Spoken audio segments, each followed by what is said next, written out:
பேசின நம்முடைய மாண்புமிகு சிஎம் சார் அவர்கள் நீட் மட்டும் தான் உலகமா, வேற படிப்பே இல்லையான்னு கேட்டார். அதையே நம்முடைய மருத்துவத்துறை அமைச்சர் அவர்களும் சமீபத்தில் ரிப்பீட் பண்ணார்.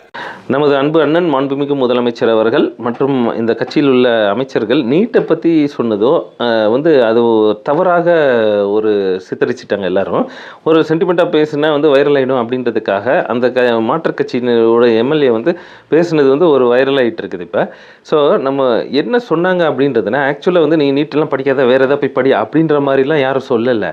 அவங்க என்ன சொன்னாங்கன்ற கான்டெக்ஸ்டே யாரும் அவர் தவறாக சித்தரிக்கிறார். இதை என்ன சொல்ல வந்தார் அப்படின்னு பார்த்தீங்கன்னா, இப்பயும் சொல்கிறேன், மிடில் கிளாஸ் மனிதனுடைய மனசில் டாக்டர் தான் மிகப்பெரிய வேலைன்றது விதைச்சது யார்? அதுவே பெரிய பாலிடிக்ஸ்ன்னு சொல்கிறேன்.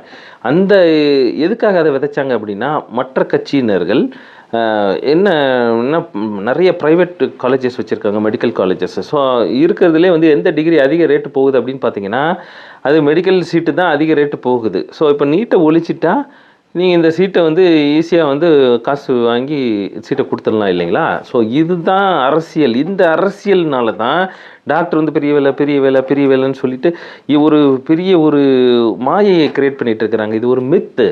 ஸோ என்ன அப்படின்னா, இந்த வேலை அதுக்காக சரியில்லை அப்படின்னு நான் சொல்ல வரல. யாராவது பிடிச்சி படிச்சிங்கன்னா அதை தயவுசெய்து நீங்கள் படிங்க. யாரும் தடுக்க போகிறது கிடையாது.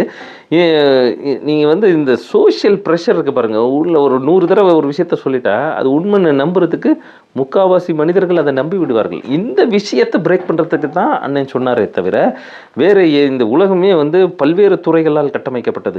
இதுதான் டாக்டர் தான் உங்களுடைய டெஸ்டினின்னு நினச்சிக்காதீங்க. இப்போ ஐஏஎஸ் ஆஃபீஸர் ஆகலாம், ஐபிஎஸ் ஆஃபீஸர் ஆகலாம், ஐஎஃப்எஸ் ஆகலாம், ஐஆர்எஸ் ஆகலாம், ஒரு ஐஐடியில் ஜாயின் பண்ணலாம், ஜேஇ என்ட்ரன்ஸ் எக்ஸாம் எழுதணும். இது எல்லாமே ஆல் இண்டியா எக்ஸாம்ஸ் தானே. ஏன் நீட்டை மட்டும் ஒழிக்கணும் அப்படின்னு சொல்கிறாங்க? ஏன்னா ப்ரைவேட் காலேஜஸ் நிறையா இருக்குது. அவங்க இந்த சீட்டை விற்கிறதுக்காக ஒரு அரசியல் ஆக்குறாங்க. இதுக்குள்ளே போய் மாட்டிக்காதீங்கன்றது தான், அதை தெளிவுபடுத்துறதுக்கு தான் இவங்க எல்லாருமே பேசுனாங்களே தவிர வேறு எந்த இன்டென்ஷனும் கிடையாது. அவங்களுக்கு பிடிச்சி படித்தா படிங்க, ஒன்றும் தவறு இல்லை. இதில் என்ன தவறு இருக்குது? அதெல்லாம் யாருமே தடுக்கிறதுக்கு யாருக்கும் எந்த ரைட்ஸும் கிடையாது.